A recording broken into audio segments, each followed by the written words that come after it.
Tunggu lagi. Oke. Sudah kayaknya. Tentu. Denny sudah bilang oke, artinya saya bisa membuka pertemuan ini. Selamat siang lagi saya ucapkan untuk teman-teman yang hadir di sini. Semuanya adalah wajah-wajah yang... Oke, ada satu lagi yang baru datang. Wajah-wajah yang saya kenal. Tanpa berlama-lama, selamat datang di Klub Denpasar Bahasa Toastmaster, rekan-rekan Toastmaster dan para tamu. Sepertinya belum ada tamu hari ini. Tapi kita akan segera memulai pertemuan daring ini. Sebelumnya saya Hapsari, saya akan menyampaikan sebagai bahasa Indonesianya sih sebagai apa ya, tata tertib.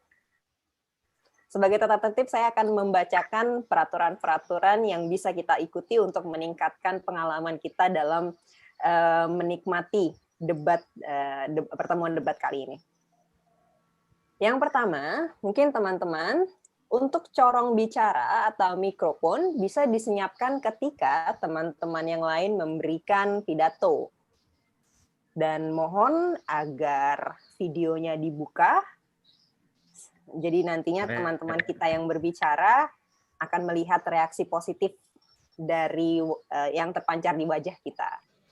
Lalu saya akan menuliskan kembali di kolom komentar kita bagaimana cara menuliskan nama untuk pertemuan hari ini.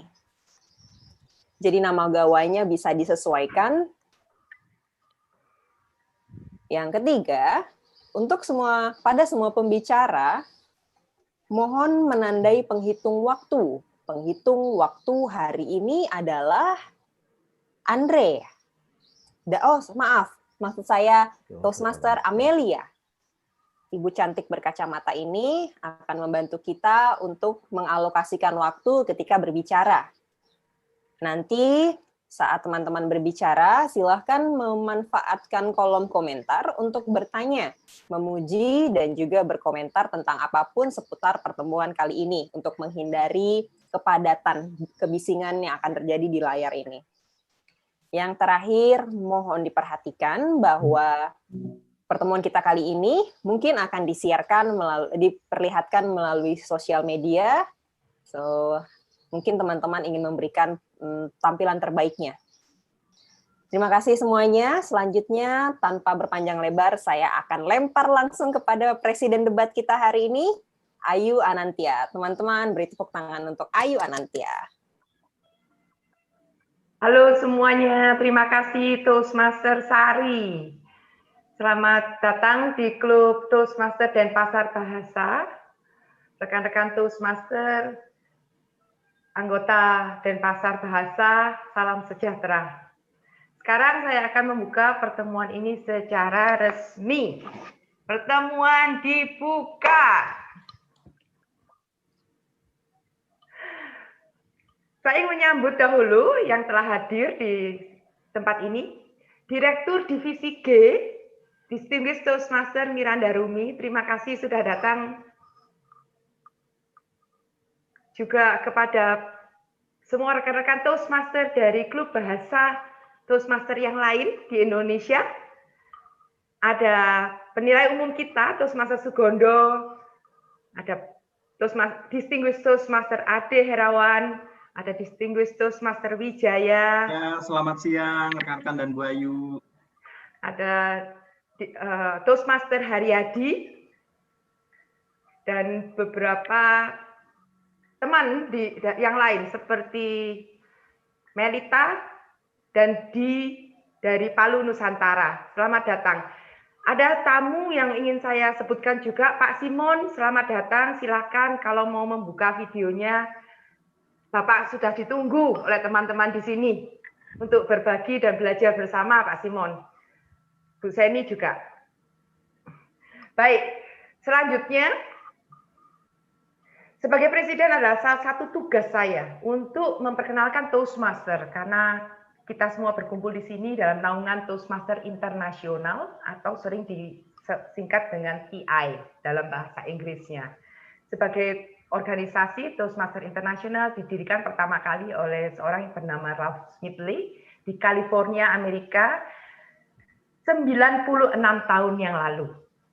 Jadi selama itulah Toastmaster berdiri hampir 100 tahun dan telah berkembang saat ini menjadi organisasi nirlaba dengan jumlah klub yang tidak main-main, lebih dari 16.800 klub yang tersebar di seluruh dunia dan terletak di 145 negara.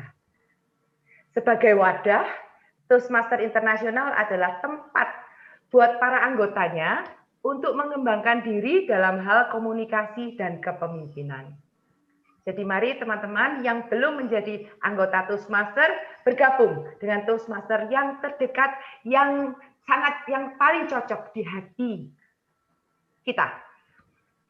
Yang selanjutnya adalah tentang debat. Debat adalah klub yang salah satu klub Toastmaster yang tergabung di dalam Toastmaster International dan masih dalam proses pendirian ya. Misi debat sejalan dengan misi Toastmaster International sebagai tempat membentuk diri menjadi pemimpin. Slogan Toastmaster International itu where leader are made. Jadi membentuk seorang pemimpin. Di debat kita semua mengikuti pembelajaran yang sama dengan semua klub Toastmaster di berbagai negara, baik itu yang berbahasa Spanyol, berbahasa Inggris, berbahasa Jepang, berbahasa Cina, berbahasa Jerman, semuanya sama. Hanya satu saja manualnya. Gitu. Sekian dari saya.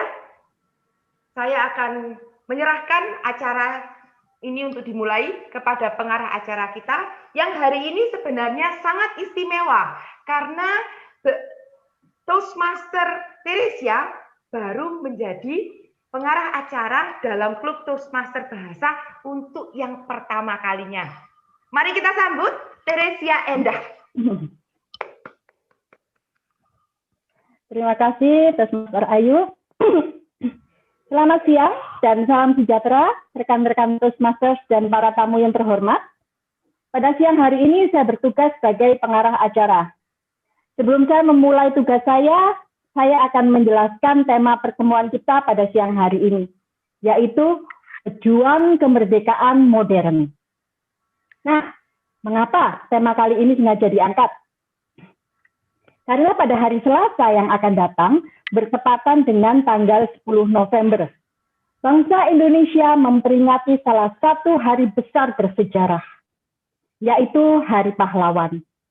Di mana pada saat itu, arek-arek Surabaya berjuang untuk meraih kemerdekaan dengan dipimpin oleh Panglima Besar Jenderal Sudirman.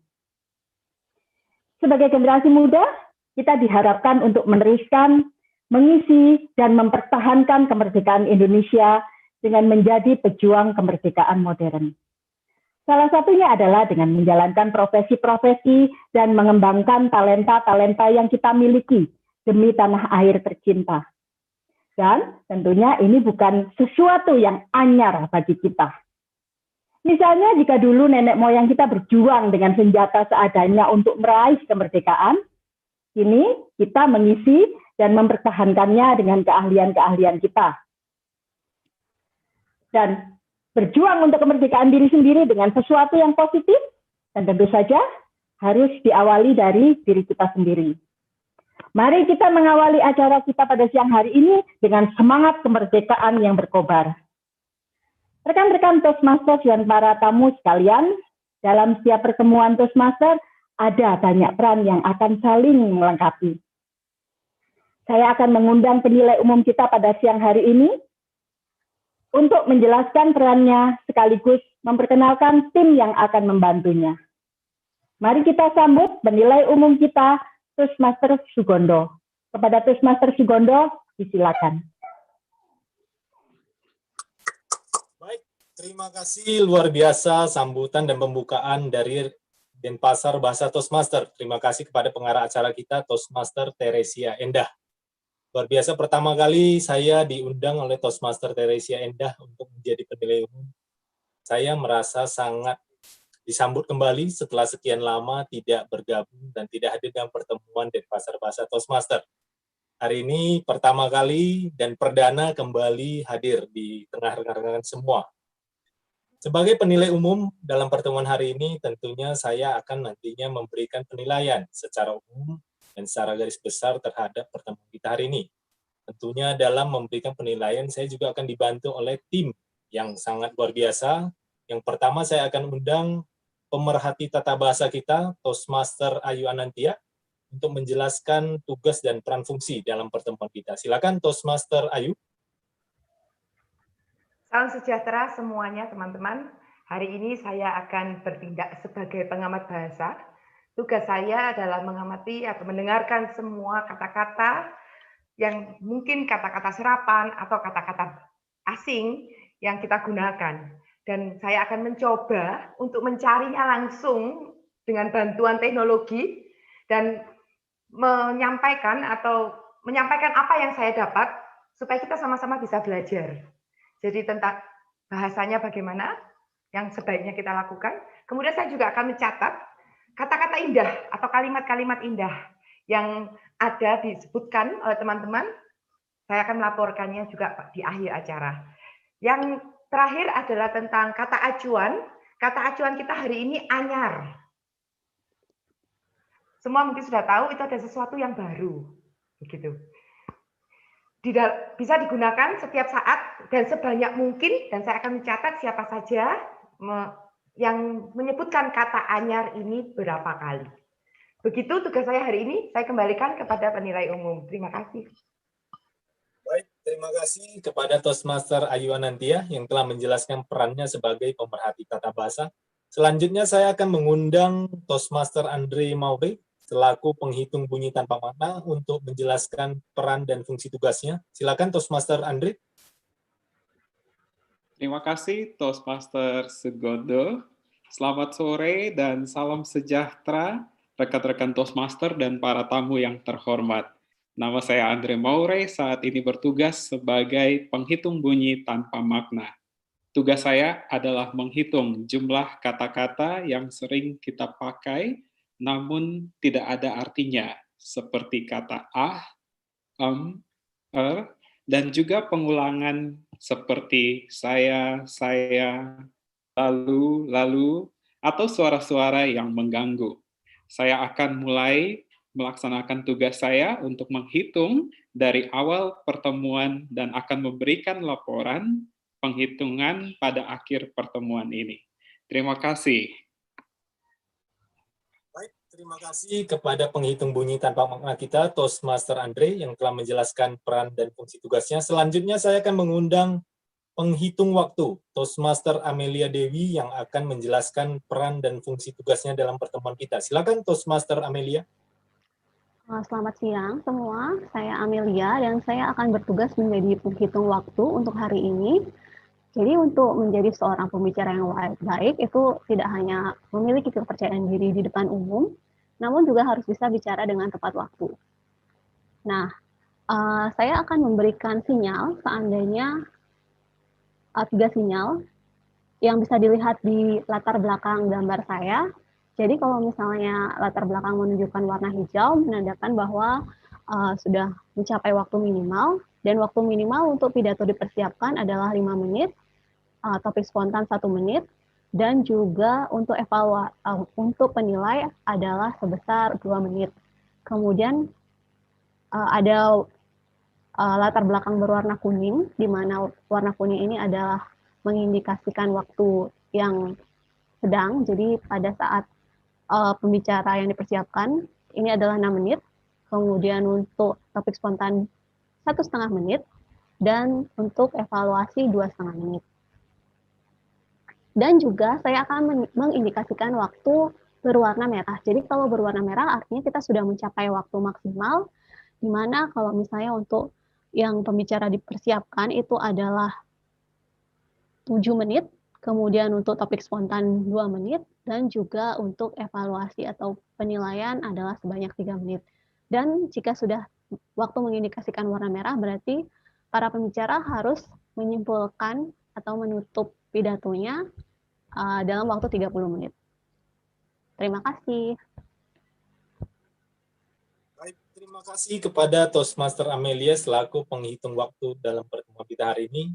Dan yang terakhir, tim kita akan mengundang pengumpul suara, yaitu Toastmaster Ayu kembali. Kita undang untuk menjelaskan peran dan fungsi tugasnya selaku pengumpul suara.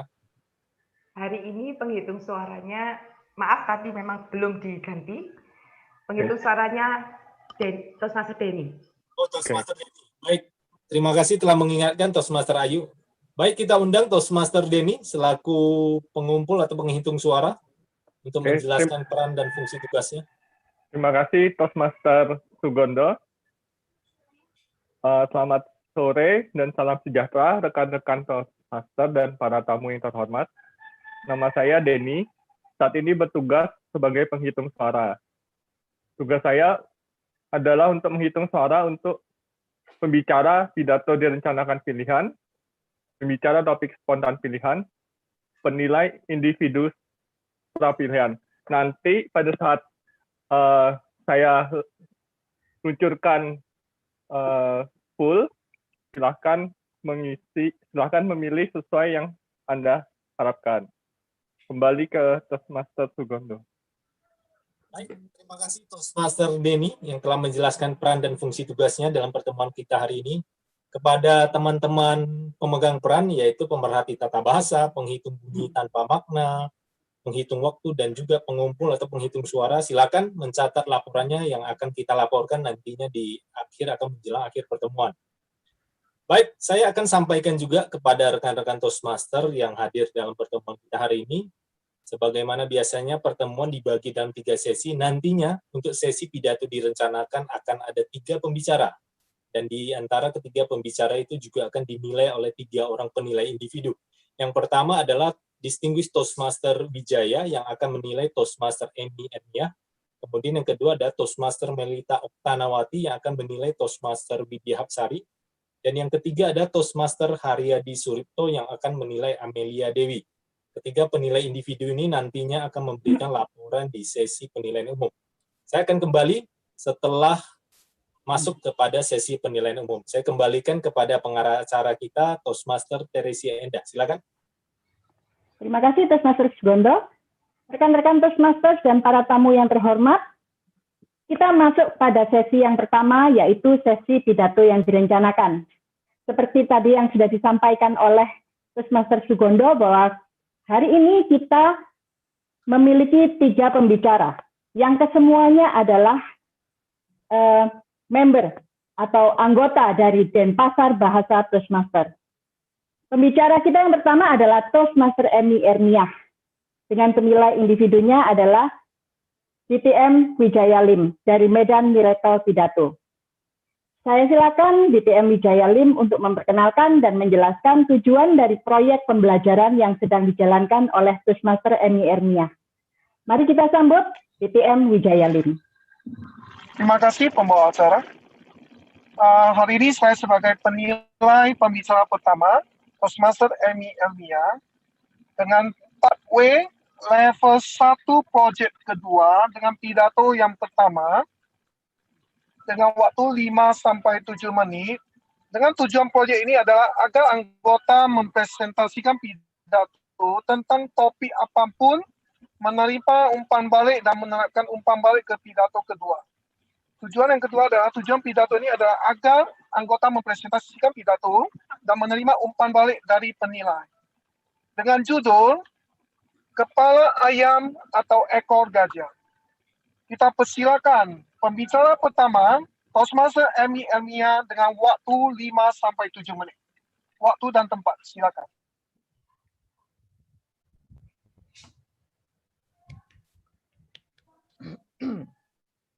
Apakah suara saya bisa didengar dengan jelas? Oke. Mau jadi kepala ayam atau ekor gajah?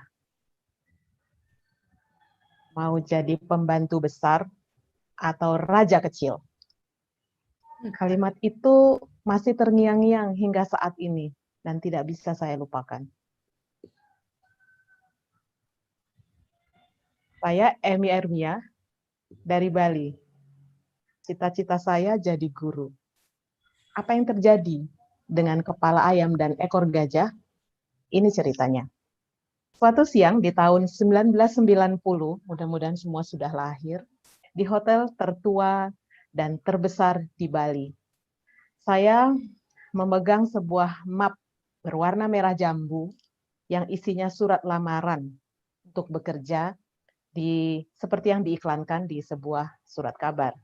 Saya sangat terkejut dan tertegun sekaligus tidak percaya bahwa hotel tertua dan terbesar di Bali itu tinggal puing. Hotel itu terbakar sebulan yang lalu. Dan saya sangat surprise bahwa mereka masang iklan mencari tenaga kerja.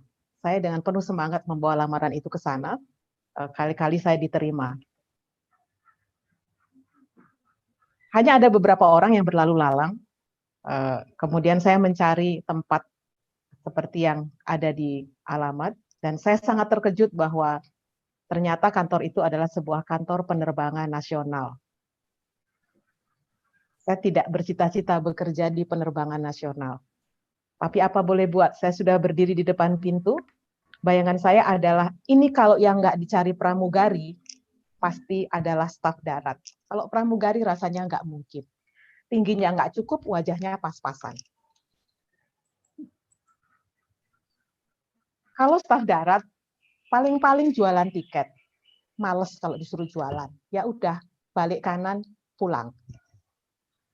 Ketika starter motor, sebentar lagi mau jalan, ada yang nepuk. Plak! Udah. Oh, ternyata teman saya bilang, enggak lah, males ngapain, nggak mau jadi pramugari. Dia bilang gini, kok kamu nyerah gitu? Coba lagi yuk, apa gunanya bikin lamaran semalaman, nulis tegak lurus, sekarang kamu pulang. Yuk balik lagi. Akhirnya ya udah deh, pejuang kemerdekaan. Karena nggak ada kerjaan daripada nganggur, ya udah coba. Akhirnya kita jalan lagi ke kantor itu, serahkan mapnya, balik kanan, pulang, lupakan saja. Yang penting udah nyoba. Teman-teman semuanya, rasa ketakutan yang begitu besar melanda setiap orang hingga merenggut kemerdekaan kita.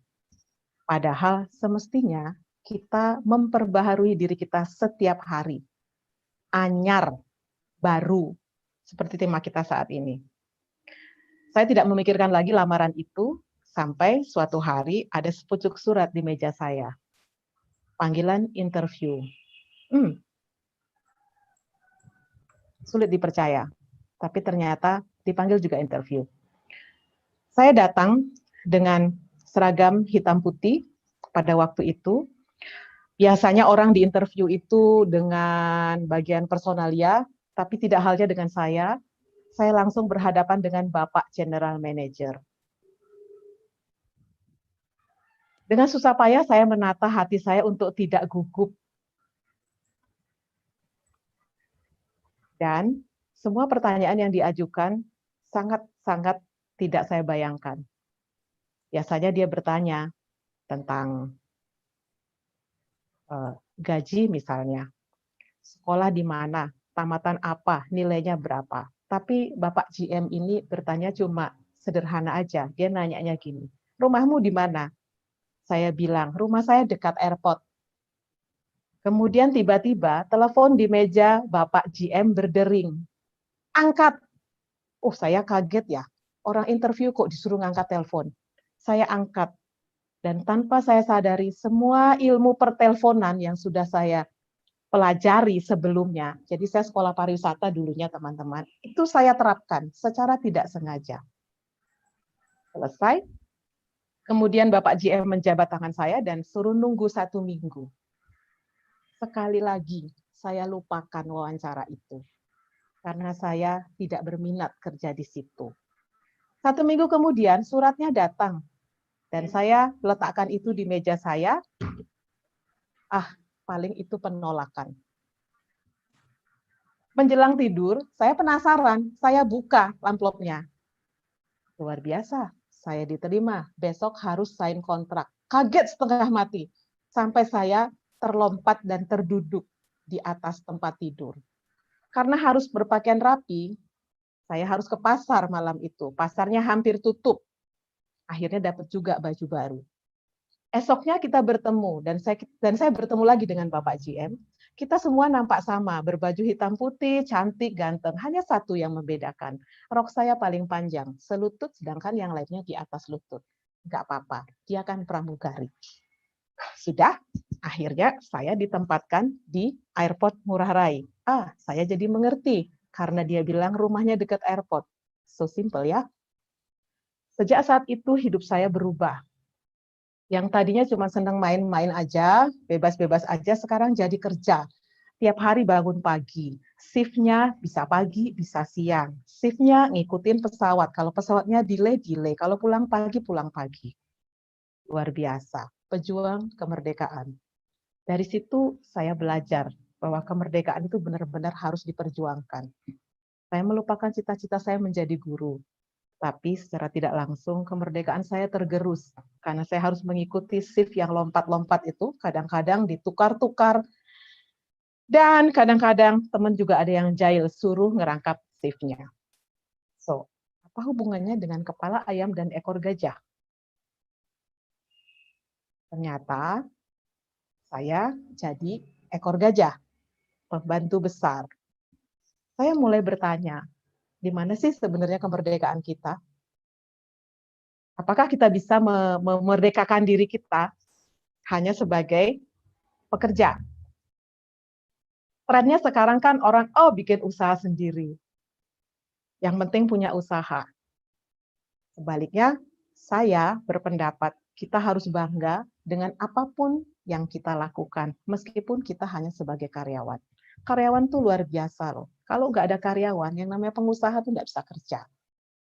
Jadi, teman-teman, saya ingin membagi sebuah tip bagaimana menjadi karyawan pilihan. 1.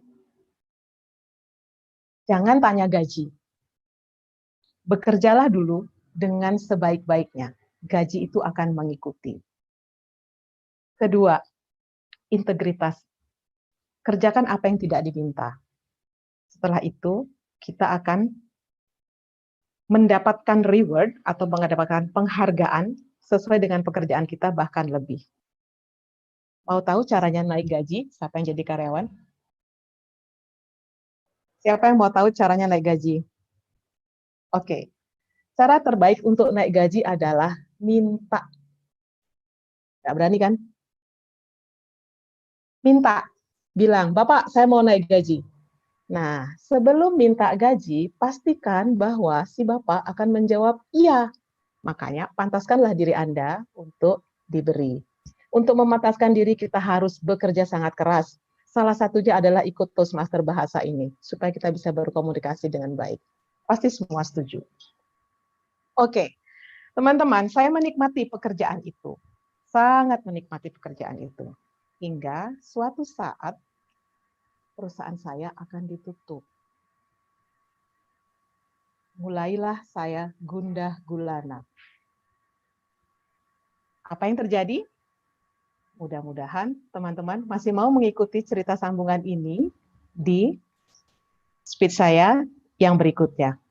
Sekali lagi teman-teman, perbaharui diri Anda, anyar, perjuangkan kemerdekaan Anda.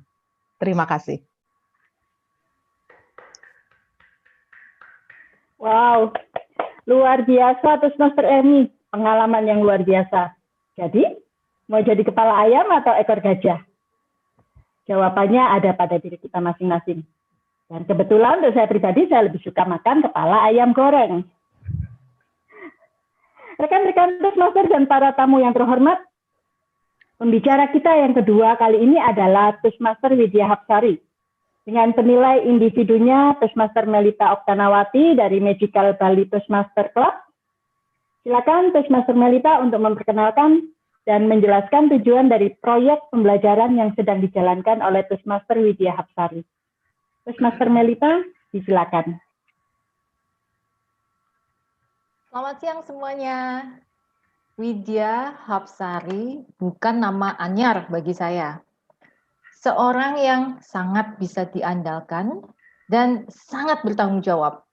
Jadi, jika Anda butuh bantuan, hubungi saja Sari, dia pasti akan berkata, iya kalau dia bisa dan tidak kalau dia tidak bisa. Kali ini Sari akan membawakan sebuah pidato yang sangat apik yang berjudul Hidup dengan Nevus of Ota. Dia akan melakukan pidato dengan tingkat dan proyek level 1, proyek 2A tentang penilaian dan umpan balik, dan ini adalah pidato pertamanya dia. Sari akan menerima umpan balik yang akan diimplementasikan ke pidato keduanya nanti. Tujuan dari pidato ini adalah supaya Sari mendapatkan penilaian dan umpan balik dan akan diimplementasikan ke pidato kedua seperti yang telah saya jelaskan tadi. Dan juga tujuan kedua adalah untuk menerima penilaian dari evaluator. Hari ini saya evaluatornya, supaya Sari dapat memberikan pidato yang lebih baik di pidato kedua nanti. Tidak tanpa panjang lebar, mari kita berikan tepuk tangan yang sangat meriah kepada Widya Hapsari dengan Hidup dengan Nevus of Ota.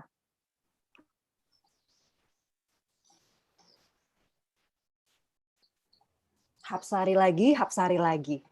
Tapi tersanjung saya dengan apa yang dikatakan Melita. Teman-teman Denpasar Bahasa Toastmaster dan tamu yang terhormat, berjumpa lagi dengan saya. Semoga tidak bosan melihat saya, karena sebagai anggota Anyar, saya masih sangat bersemangat untuk memberikan pidato dan belajar juga berkembang bersama klub Toastmaster.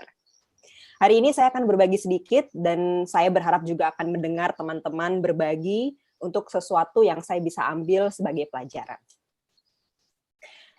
30 tahun yang lalu, bayi mungil lahir ke dunia. Saya. Dokter bilang, sehat. Ibu dan bapak saya bawa pulang, saya ditimang dan disayang. Tapi tak lama setelah itu, saya kembali lagi ke dokter. Kenapa ya? Ditemukan bercak biru di pipi kanan saya.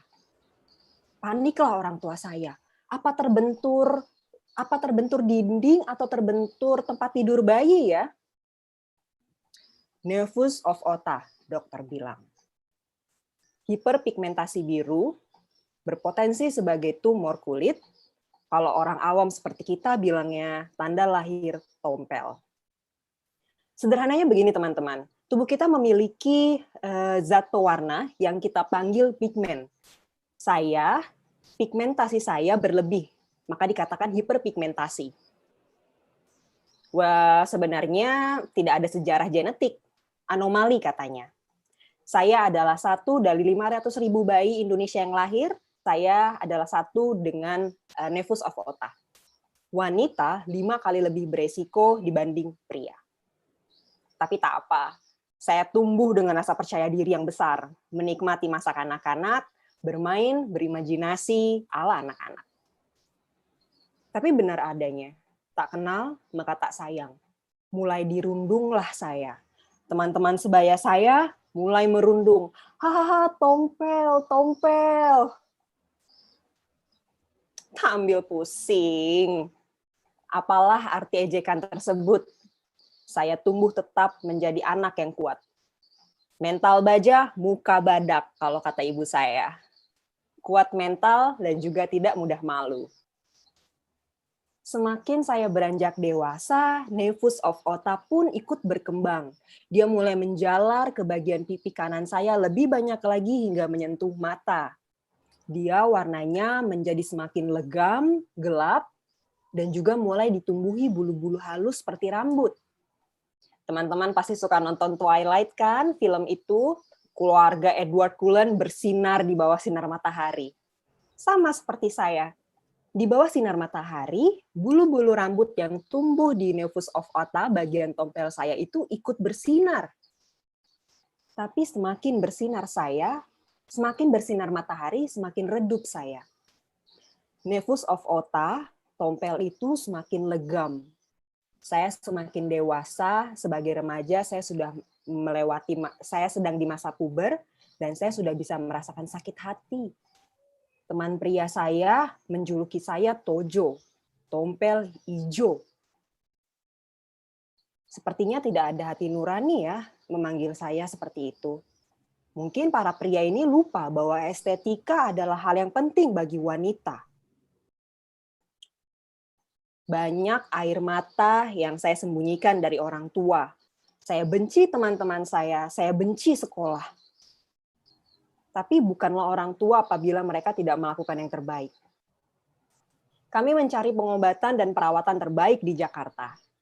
Hitung punya hitung, sekitar 40 juta lah untuk bisa mengoperasi kalau bahasa awamnya kita. Waktu itu saya kelas 3 SMA. Dirasa sudah dewasa bisa memberikan keputusan sendiri, ibu saya datang malam itu dan bertanya, brain or beauty? Universitas untuk ilmu pendidikanmu atau estetika untuk penampilanmu? Teman-teman, coba ketik di kolom komentar, 1 untuk pendidikan atau untuk estetika, 2.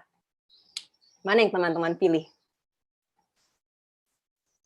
Ya, terima kasih. Sebagai penggemar Nelson Mandela, saya pun ikut mengamini bahwa pendidikan adalah senjata terampuh untuk bisa membawa perubahan pada dunia dan juga bisa menjadi alat untuk memperjuangkan kemerdekaan yang kita punya kali ini. Saya akhirnya mengikuti aktivitas perkuliahan, walaupun saya memiliki tompel, tapi saya cukup aktif. Tapi ternyata malam itu ibu saya hanya bercanda. Candaan yang menurut saya tidak lucu. Karena alih-alih memberikan saya pilihan universitas, orang tua saya juga merelakan uang puluhan jutanya untuk tetap bisa mendapatkan perawatan. Wah, saya senang sekali teman-teman. Walaupun ketika perawatan, saya harus 8 kali tembak laser. Laser, iya. Bayangkan ribuan watt listrik dialirkan ke alat seperti pulpen, lalu akan ditransformasikan menjadi bintik api yang akan langsung ditembakkan ke arah tompel saya. 8 kali, selama 1 minggu harus menggunakan perban, duduk di ruang perkuliahan dengan perban, 1 minggu tidak boleh kena air. Serba salah hidup dengan nefus otak. Tapi bukanlah saya. Dokter bilang, jangan kena sinar matahari ya, jangan banyak aktivitas luar ruangan. Saya semakin aktif berbagi, saya melakukan kegiatan sukarelawan untuk teman-teman yang kurang beruntung. Karena saya merasa beruntung mendapatkan privilege pendidikan dan juga treatment untuk perawatan untuk penyakit saya. Sembuhlah saya. Menjadi beranilah saya dan tangguh karena sudah hidup dari hinaan. Menjadi berartilah saya karena apa yang sebenarnya manusia lakukan bukan hanya yang terlihat dari mata, tetapi juga nilai yang ia berikan kepada lingkungannya. Tak lagi saya berjalan merunduk karena dirundung. Lantang saya suarakan teman-teman, tentang Nevus of Ota bukanlah musuh.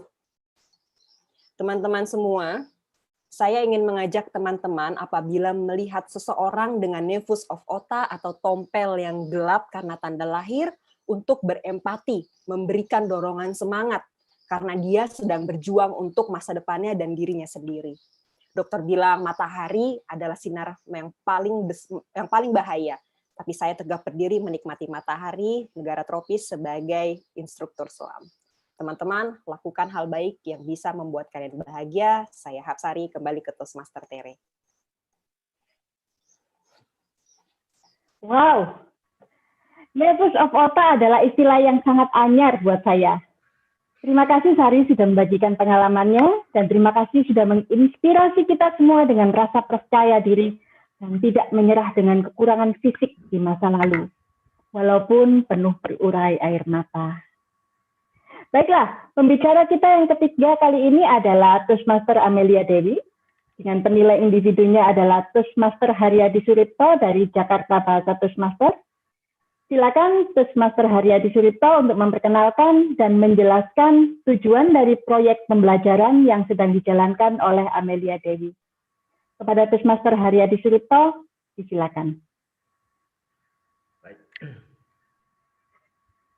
Apakah suara saya jelas terdengar? Baik, terima kasih.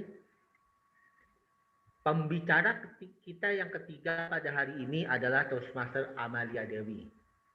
Hari ini Toastmaster Amelia Dewi akan membawakan pidato Pathways level 1 proyek kedua, evaluasi dan umpan balik. Bagi anggota Tujuan proyek ini adalah untuk menyampaikan pidato tentang topik apa saja, menerima umpan balik, dan dalam pidato berikutnya beliau harus menerapkan umpan balik tersebut. Boleh dari pidato yang sama, boleh pula dari pidato yang berbeda.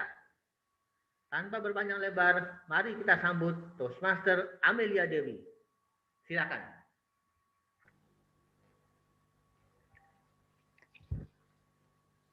Anggota Toastmaster dan juga tamu yang terhormat, apakah Anda pernah berada di dalam situasi yang mengakibatkan Anda pernah berpikir, aduh, bentar lagi saya akan mati, misal.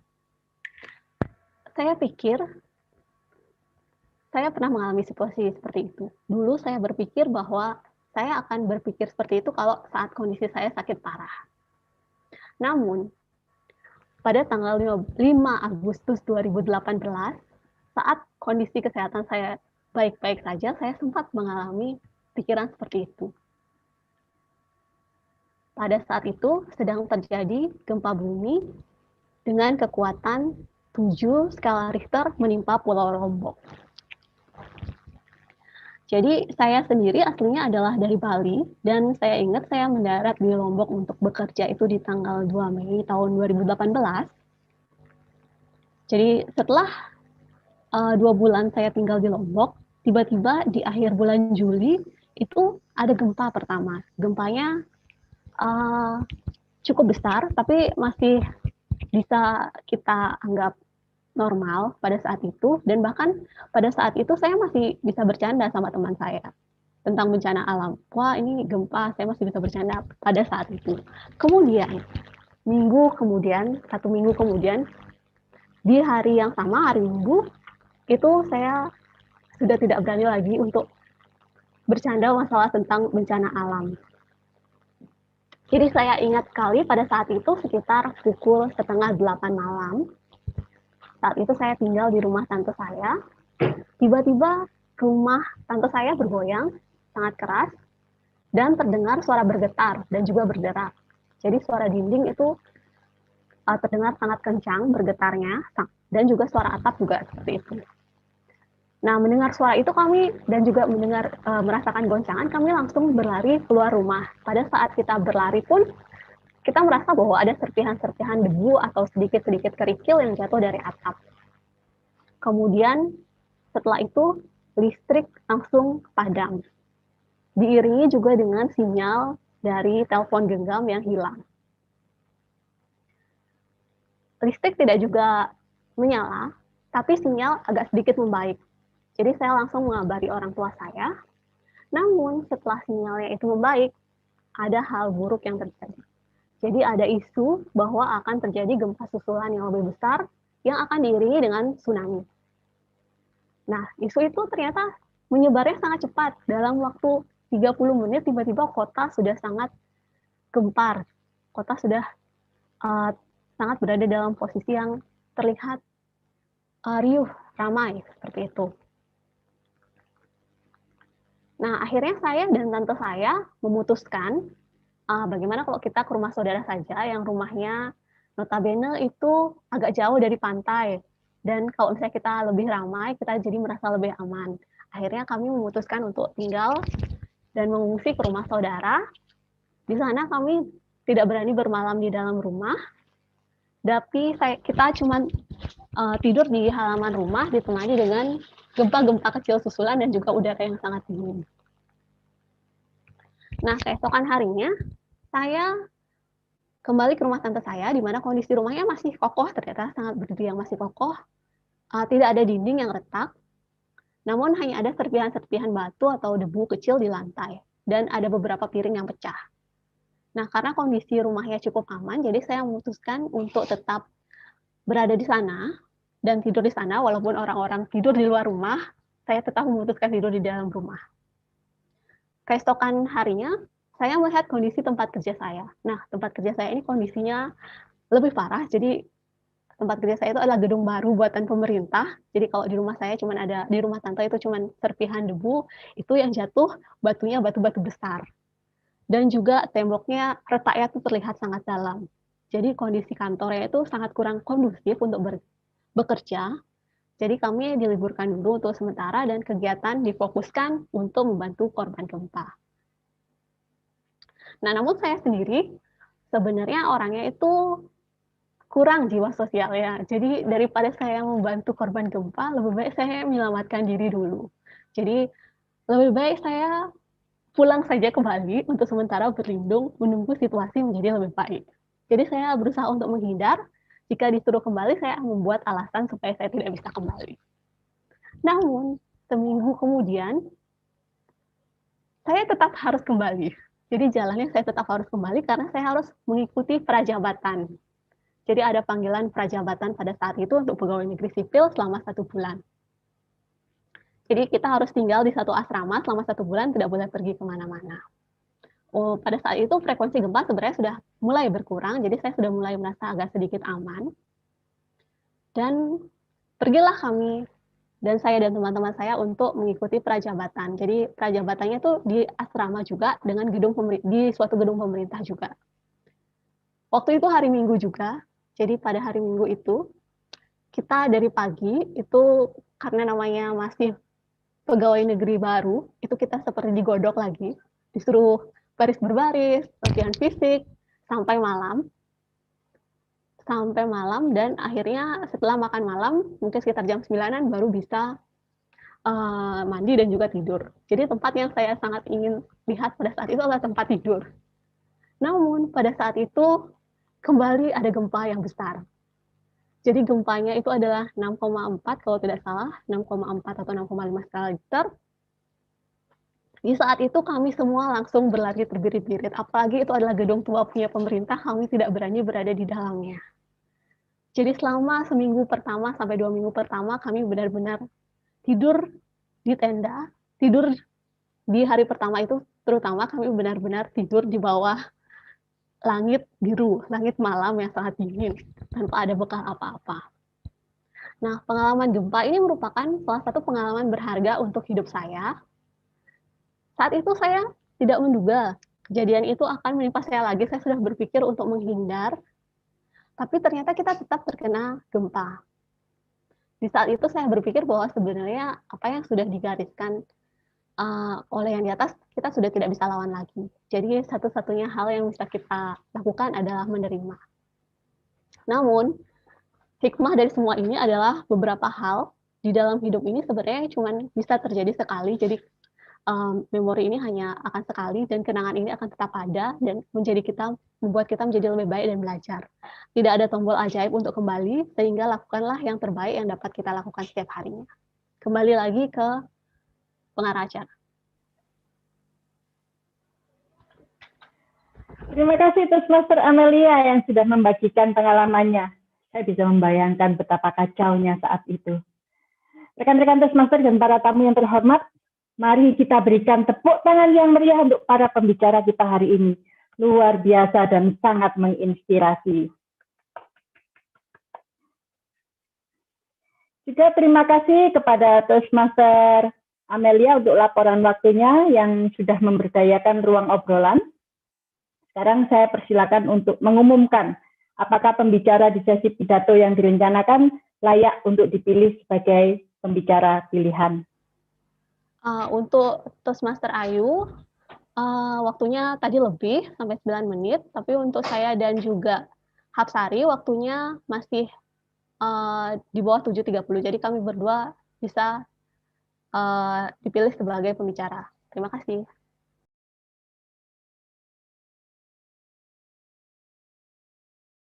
Ya. Terima kasih Toastmaster Amelia.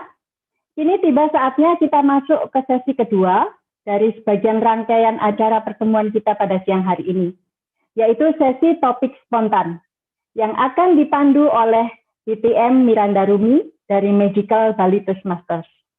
Rekan-rekan Toastmasters dan para tamu, mari kita sambut BPM Miranda Rumi.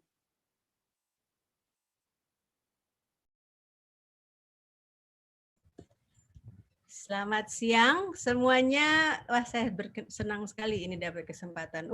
Ini nggak boleh dikasih lihat dulu ya, bentar. Oke. Baik.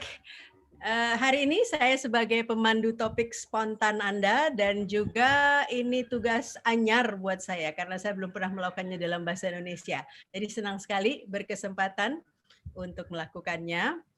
Sesi pidato ini adalah sesi pidato yang tidak direncanakan.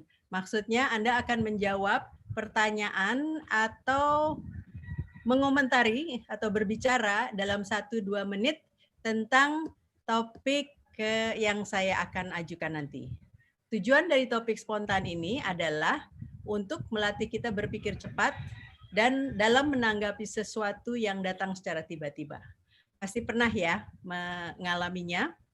Jadi pada prinsipnya pidato dalam sesi topik spontan ini sama dengan sesi pidato yang direncanakan. Keduanya terdiri dari pembukaan, isi pesan, kesimpulan, dan penutup. Dan sebisanya digunakan kata acuan hari ini, yaitu kata anyar.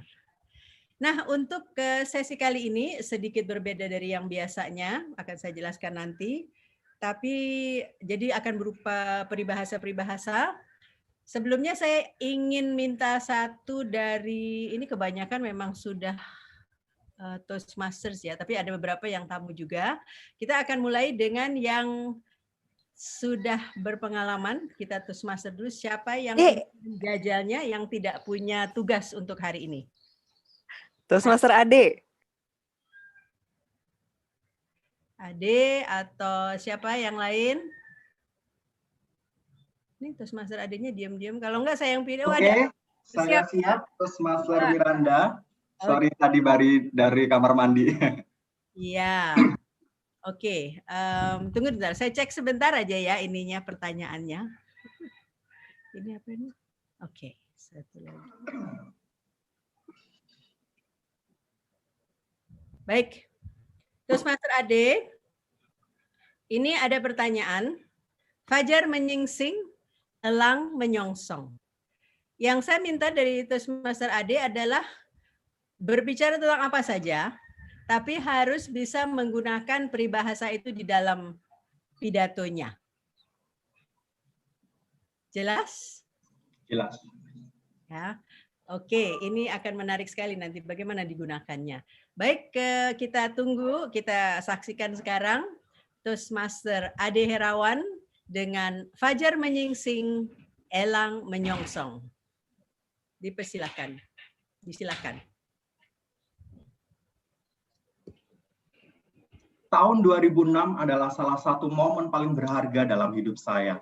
Saat itu saya duduk di semester pertama bangku kuliah, saya berkuliah di Universitas Brawijaya Malang. Saya memulai kehidupan sangat berbeda daripada kehidupan saya sebelumnya. Jika mulai dari saya kecil hingga SMA, segala kebutuhan saya begitu saya bangun tidur sudah disediakan oleh kedua orang tua saya tinggal menikmatinya. Dan saat itu saya harus benar-benar berubah. Mulai dari saya membuka mata, saya harus merapikan tempat tidur, bagaimana saya mengelola waktu saya, dan bagaimana saya bisa menyeimbangkan antara tugas organisasi, tugas perkuliahan, dan juga aktivitas-aktivitas lainnya. Fajar menyingsing, elang menyongsong.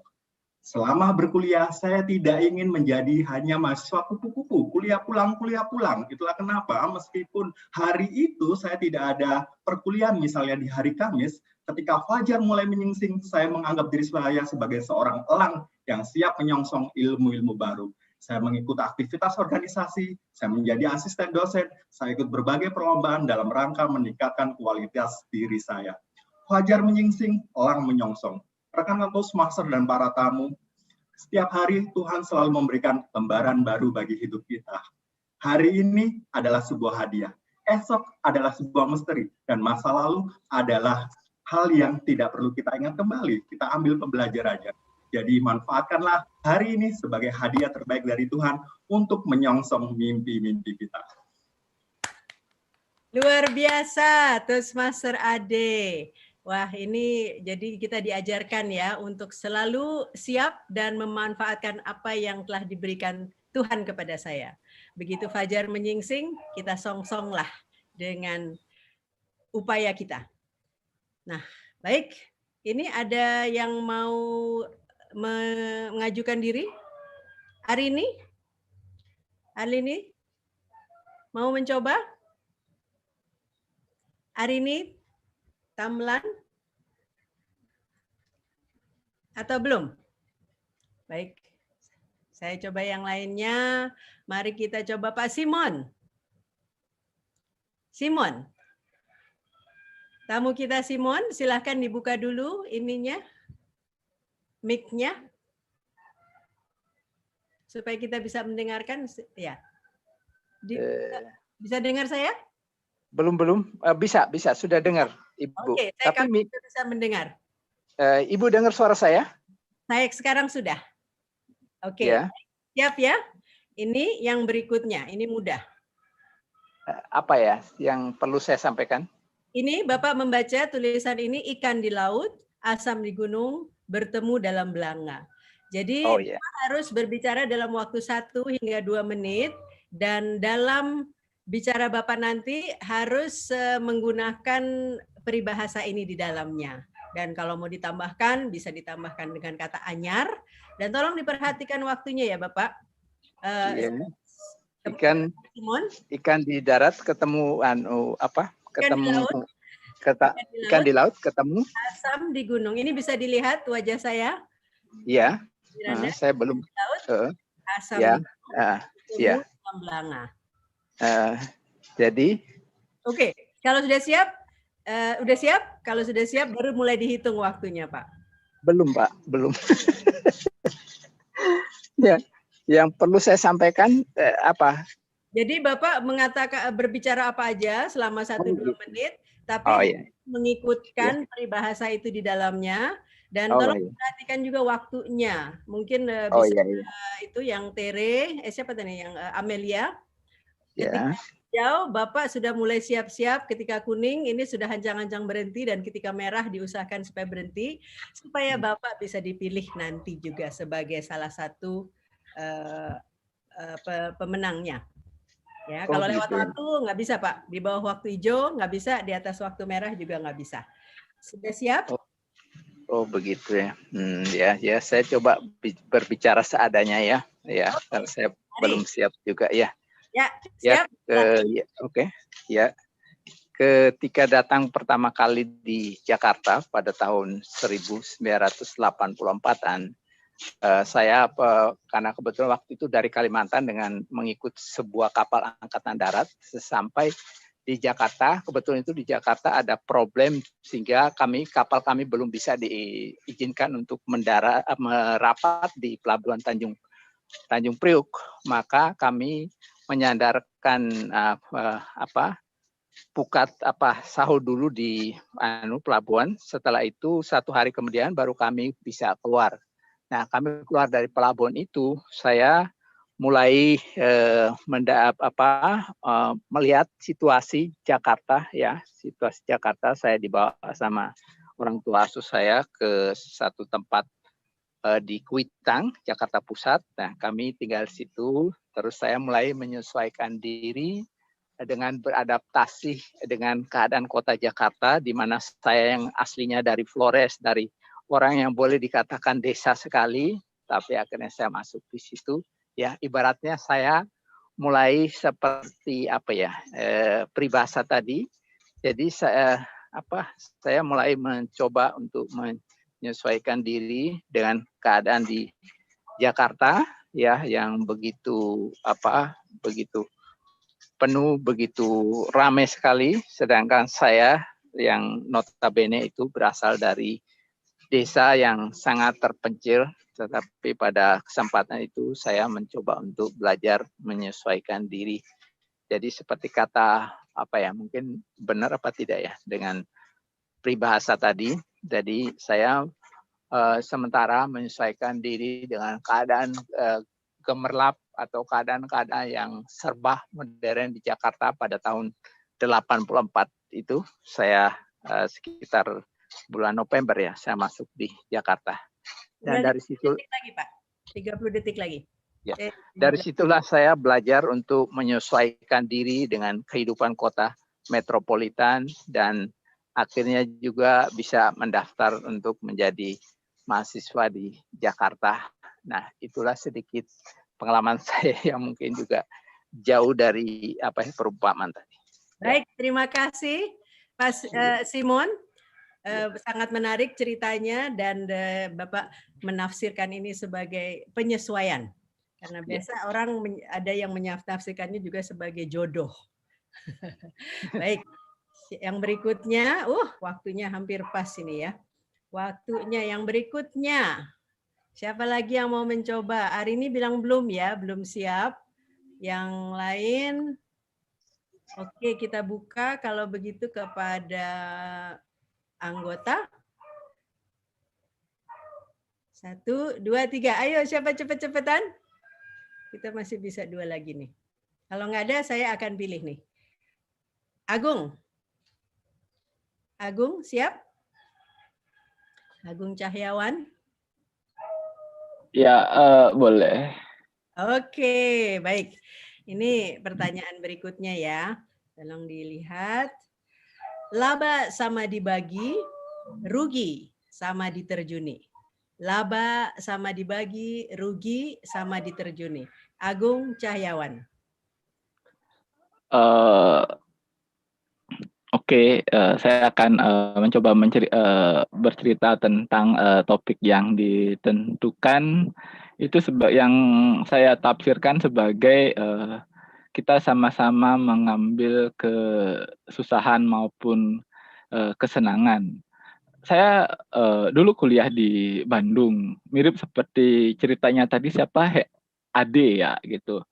Jadi kita sama-sama, saya dan teman-teman dari Denpasar, kebetulan SMA-nya sama, kita mengontrak rumah bersama-sama. Jadi tidak terlalu kerasa berbeda karena kami bergaul serumah dengan teman-teman SMA. Jadi kami ya benar-benar seperti suatu keluarga. Apapun yang terjadi kita tanggung bersama-sama, kesusahan ditanggung bersama-sama, kesenangan juga ditanggung bersama-sama. Jadi kalau sehari-harinya biasanya ada satu orang yang mengurus, dia ditugaskan sebulan sekali mengurus keperluan sehari-hari. Jadi semua kebutuhan di rumah itu kami tanggung bersama-sama. Jadi keperluan makan dan lainnya semua sama-sama, walaupun mungkin taraf kehidupan kami asalnya agak berbeda-beda, tetapi kami semua makan menu yang sama.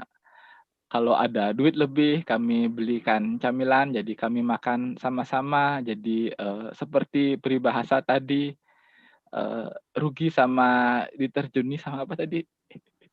Kok lupa saya. Laba sama dibagi dan rugi sama diterjuni. Terima kasih. Terima kasih Agung. Wah, menyenangkan sekali ya pengalamannya masa kuliah lalu. Benar-benar kesenangan sama kesusahan bersama-sama dijunjung. Baik, yang berikutnya. Ini kalau nggak ada, kebetulan kita ada satu tamu khusus ini yang baru saja menjuarai kontes pidato spontan. Boleh saya undang Fitrini? Biar kita bisa sama belajar nih. Fitrini, ada Fitrini? Oke, Fitrini muncul. Bisa dipasang juga videonya Fitrini atau berhalangan kali ini? Halo? Fitrini? Wah, ini Fitrini kayaknya masih agak berhalangan ya. Baik, kalau begitu saya akan pilih salah satu anggota Toastmaster yang baru saja bergabung, yaitu namanya John. John Manurung, asal dari Pekanbaru, dan sekarang telah menetap di Bali. Siap, John? Oke? Baik. Oke. Dengarkan, John. Ini orang-orang Melayu ini pasti pinter-pinter kalau Pak. Nah, ini saya kasih dangkal telah keseberangan, dalam telah keajukan. Waduh. Sulit? Boleh diganti. Soalnya saya tinggal di tanah Melayu, tapi Oke. aslinya Batak. Kalau itu gimana nih? Orang Batak kan banyak punya kerbau nih. Oh, Emas kerbau berkandang. Dicoba? Mau dicoba? emas berpeti, kerbau berkandang. Ya. Oh, oke, saya coba dah. Ya, oke.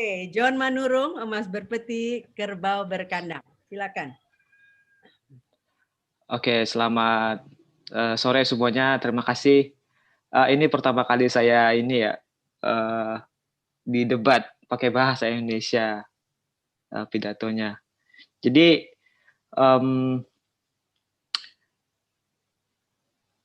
sama seperti saya ini kan ke manusia itu sama. Setiap manusia itu mempunyai berlian dan emasnya masing-masing di dalam dirinya. Kalau dia bisa menemukan tempat dan di mana dia bisa mengeluarkan emasnya itu, ya mungkin kita bisa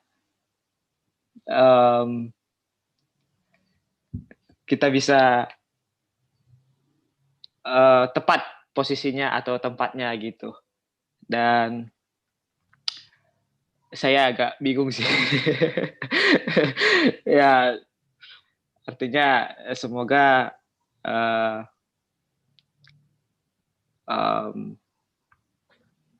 ya nggak tahu. Mungkin udah cukup sekian aja. Kok grogi saya. Oke, terima kasih. Terima kasih, John. Mestinya mungkin saya harus kasih John coba berjualan emas atau berjualan mungkin ya. Nggak apa-apa, udah dicoba dan ini tujuannya untuk mencoba ini. Jadi emas berpeti, kerbau berkandang itu artinya sebetulnya sesuatu yang berharga itu dijaga dengan baik-baik. Itu tujuannya. Jadi kalau punya emas dipetikan, kalau punya kerbau dikandangkan, kalau tidak nanti dicuri orang. Baik, ini kayaknya masih ada waktu untuk satu lagi. Gimana? Terus Mas pengarah acara Amelia bisa ditambahkan satu lagi? Satu lagi, bisa satu lagi. Ya, Teresia ya. Oke, kita ada nih tamu dari Palu. Jauh-jauh dari Palu. Bisa bukan actually anggota dari Palu tapi dari Melbourne. Mari kita undang Diana. Diana bersedia? Halo. Oke, baik. Sekarang kita akan berikan sesuatu untuk Diana. Suaraku terdengar? Terdengar dengan jelas. Oke. Sambil jalan ya. Kalau bisa berhenti sebentar ya. Oke. Oke. Diana mau coba yang ini? Atau dangkal telah keseberangan, dalam telah keajukan. Mau dicoba nggak? Dangkal telah keseberangan, dalam telah keajaiban. Oke. Keajukan, keajukan, bukan keajaiban. Dalam dangkal telah keajukan. Dangkal telah keseberangan, dalam telah keajukan. Ya. Oke. Dicoba. Teman-teman Toastmaster, perjalanan hidup itu kita tidak tahu. Tapi kita boleh merencanakan. Hidup itu semua orang pasti jalanin. Tetapi bagaimana mengisi hidup itu pasti berbeda. Cara kita mengisi hidup sehingga hidup mempunyai arti bagi diri kita sendiri dan bagi orang lain, itu tergantung dari apa yang kita lakukan sehari-hari, bagaimana kita merespon kejadian-kejadian di dalam hidup kita. Hal yang sama, semua orang punya masalah. Tetapi respon yang diberikan oleh setiap orang akan berbeda. Respon yang negatif akan menjadikan kita seseorang yang dangkal. Tetapi respon yang positif akan membuat kita menjadi seseorang yang lebih bijaksana dan lebih berisi. Seperti peribahasa yang ada, dangkal telah keseberangan. Semakin dangkal seseorang, maka dia akan semakin menjauh daripada kenyataan, dari pembelajaran hidup yang harus dia dapatkan. dalam keajuan. Ajukan. Keajuan ya. Keajukan ini terus terang bagi saya ini sesuatu bahasa yang anyar sekali lagi. Tetapi saya sangat kembali lagi dalam hidup ini sesuatu hal yang bagaimana kita terus belajar untuk menjadi seseorang yang menjadi lebih baik. Dan hari ini saya kembali lagi belajar kata anyar, keajukan. Saya ingin tahu apa itu artinya dan bagaimana menggunakannya dalam kalimat-kalimat ke depan. Terima kasih untuk kesempatannya Toastmaster Miranda untuk bisa menyampaikan respon dan juga bisa belajar kata yang baru, kata yang anyar ini. Terima kasih. Oke, terima kasih Toastmaster Diana.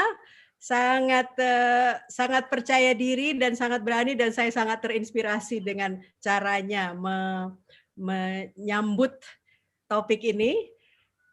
Saya juga belum tahu itu artinya ajuk. Nanti kita bisa tanyakan pada Toastmaster Haryadi. Tapi inti dari kata dangkal telah keseberangan dan dalam telah keajukan itu adalah telah dikenal, telah mengenal dengan baik, dengan sangat baik luar dalam atau perangainya. Kira-kira begitu.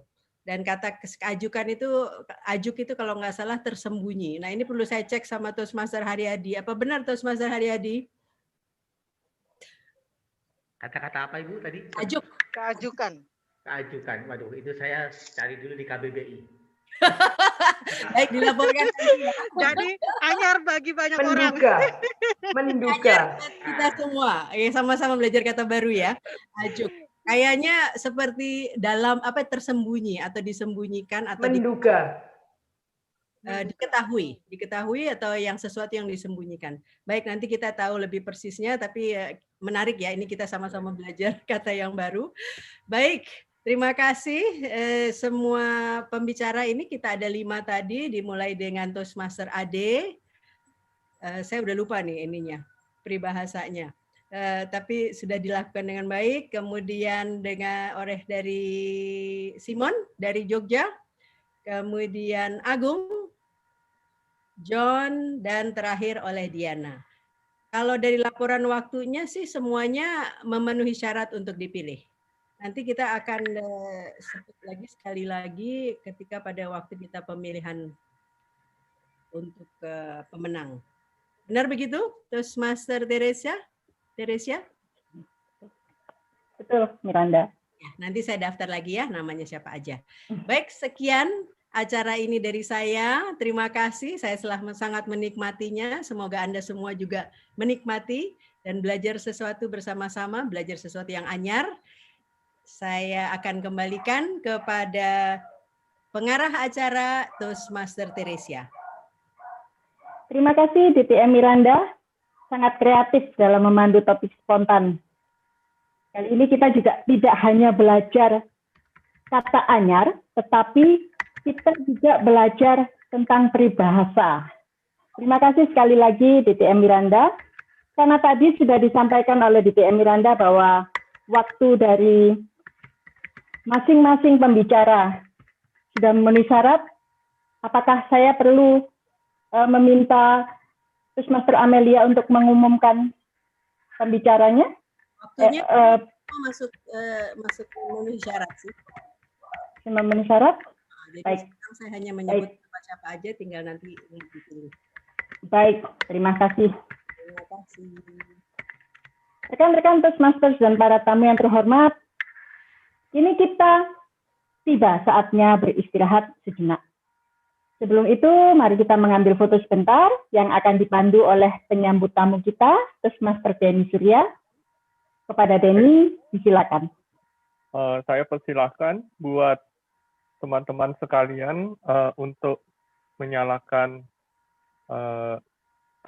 videonya dalam waktu 5, 4, 3, 2, 1. Oke, sekarang kita akan mulai sesi foto kita dengan gaya biasa dulu. Saya hitung ya. 1, 2, 3. Oke. Sekarang kita lanjut ke pose kedua, di mana karena kita lagi memperingati kemerdekaan, silakan tunjukkan ekspresi kemerdekaan Anda. Saya hitung, 1, 2, 3. Oke, thank you. Terima kasih semuanya. Saya kembalikan ke Teresia. Terima kasih, Denny. Rekan-rekan sekalian, waktu istirahat kita hanya 5 menit. Saya mohon untuk menggunakannya dengan sebaik-baiknya. Kita akan kembali pada pukul 15.21. Dimulai dari sekarang. Selamat beristirahat.